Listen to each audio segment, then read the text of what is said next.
Donc bonjour tout le monde et bienvenue à la première leçon sur les commandes de Linux. Et donc ça c'est la première leçon, donc on va bien sûr commencer par la base de la base. Et donc on va parler sur c'est quoi un répertoire et comment créer plusieurs en même temps, c'est quoi un fichier, comment créer plusieurs fichiers en même temps. Et c'est quoi les extensions des fichiers. Donc bien sûr ça c'est très basique comme travail. Mais comme c'est très important de commencer par la base, pour savoir c'est quoi la base, pour économiser du temps, et bien sûr parce que sans la base on ne peut pas vraiment travailler, on ne peut pas vraiment avancer. Donc déjà c'est quoi un répertoire? Donc un répertoire c'est un dossier, c'est un emplacement dans lequel on peut mettre plusieurs types de fichiers, quel que soit le fichier, que ce soit un fichier texte, un fichier MP3, un fichier MP4, n'importe quoi. Donc ça nous permet de juste mettre plusieurs fichiers. Euh, donc en fait, comment est-ce qu'on crée un répertoire? Donc la commande make directory crée un répertoire qui s'écrit n'importe quelle que soit la langue, mkdir. Et puis juste après, on écrit le nom du répertoire. Donc là, c'est la première leçon, on va faire leçon 1. Donc la version on l'a créée, mais on ne sait pas elle est où, on n'arrive pas à le voir. Nous on se trouve dans le root maintenant, c'est le truc général. Donc nous on veut voir elle est où, on ne sait pas si elle a été créée. Techniquement elle est créée. Donc tout ce qu'on a à faire c'est faire la commande ls et on peut voir tous les répertoires et dossiers qui se trouvent à l'intérieur. Donc tous les trucs en bleu, ce sont des répertoires. Tous les autres qui sont en noir seront comme des... Dans ce cas-là, ce sont des fichiers texte. Qui sont tous des fichiers normaux dans lesquels on peut juste écrire. Donc là, en exemple, on a notre leçon 1. Voilà, elle a été créée. Il a été créé notre répertoire. Donc là, on va entrer à l'intérieur. Comment est-ce qu'on rentre à l'intérieur d'un répertoire? Tout ce qu'on a à faire, c'est faire la commande cd. cd qui nous permet de nous déplacer entre répertoires. Et on écrit le nom du répertoire juste après. Donc voilà, j'ai écrit leçon 1. Et donc on rentre. Donc là, comme c'est écrit ici, nous trouvons maintenant. On n'est plus dans le root, on est dans la leçon 1. Donc ça c'est pour le départ. Donc là, imaginons on veut créer plusieurs répertoires de suite. Donc nous on veut qu'à l'intérieur de leçon 1, qu'il y ait un autre répertoire qui s'appelle on va dire bonjour, et, ou bien jour 1 on va dire, et dans lequel à l'intérieur de lui il y aura deux répertoires qui s'appellent chacun donc bonjour et l'autre bonsoir on va dire. Donc, comment est-ce qu'on peut créer une chaîne de répertoire sans à chaque fois écrire mkdir, écrire, puis rentrer à l'intérieur de l'autre et puis juste écrire? Donc c'est simple, tout ce qu'on a à faire, c'est juste écrire déjà mkdir, mais il faut ici écrire l'option -p qui nous permet de créer plusieurs répertoires l'un à l'intérieur de l'autre en restant dans un même répertoire. Ce qui facilite vraiment la tâche et qui permet d'économiser beaucoup de temps.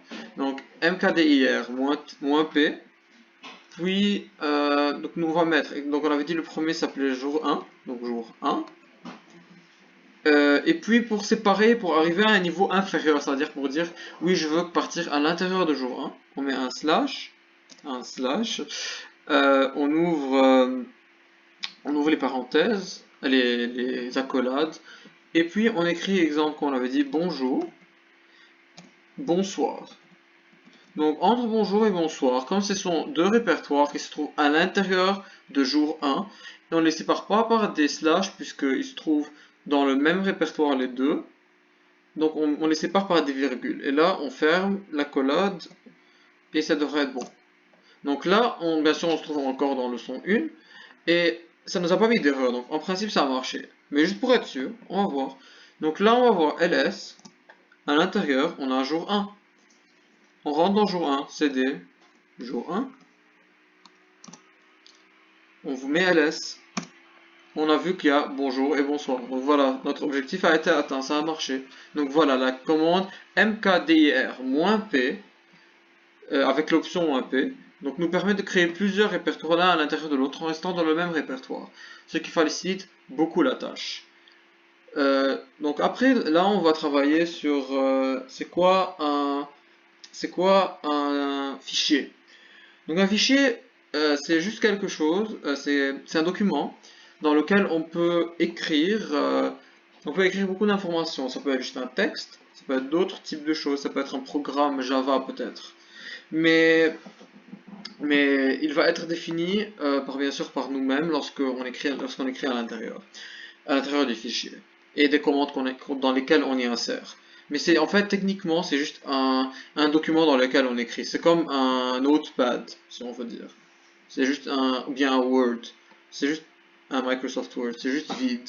C'est juste quelque chose dans lequel on écrit. Donc s'il n'y a pas de commande spécifique, ça ne va rien changer que ça va être identique à un Word.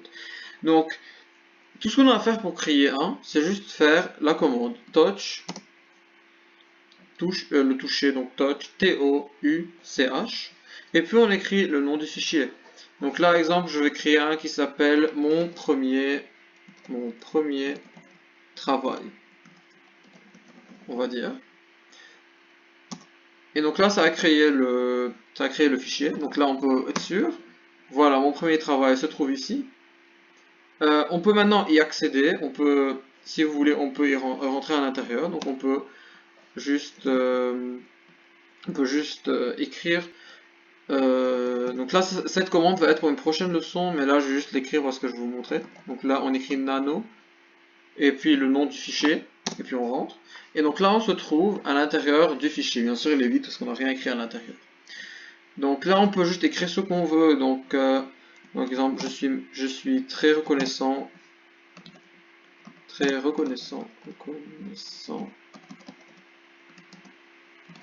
de votre présence.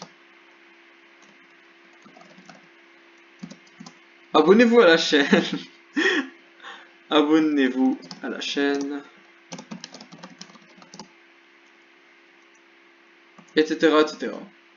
Donc là, on va sortir parce que c'est pas vraiment le but de notre leçon aujourd'hui. C'était juste pour vous montrer. Donc en fait, c'est comme ça qu'on crée un fichier. Mais un fichier, il peut...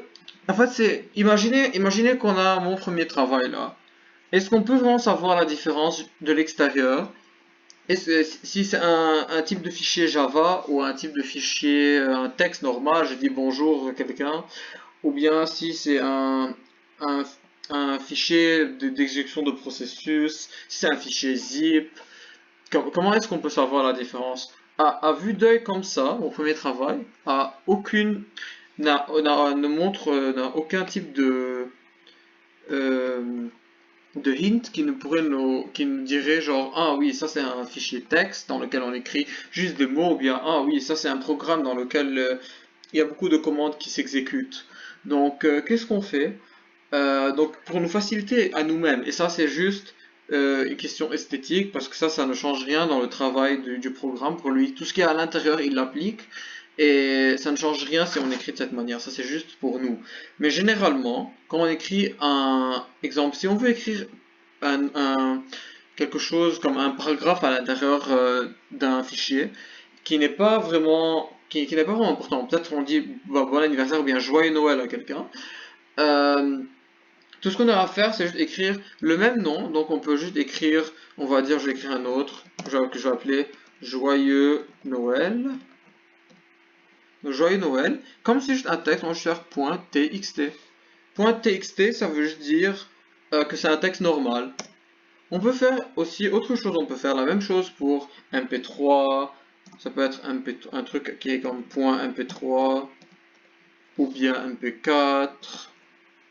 Ça pourrait être Java, si vous faites la programmation Java, vous avez un script Java, vous écrivez quelque chose au début, un texte, on va dire je programme, je prog.java. Vous allez juste mettre votre programme à l'intérieur, c'est juste pour vous dire, ah oui, celui-là, c'est du Java, celui-là, c'est un texte. Lui, exemple, on va dire touch salut.sh. SH, ah oui, je suis en train d'utiliser le langage bash. Donc, oui, celui-là, j'utilise ça, donc je sais c'est quoi. Donc, on n'a pas besoin de rentrer sur le fichier précisément pour savoir de quoi on parle.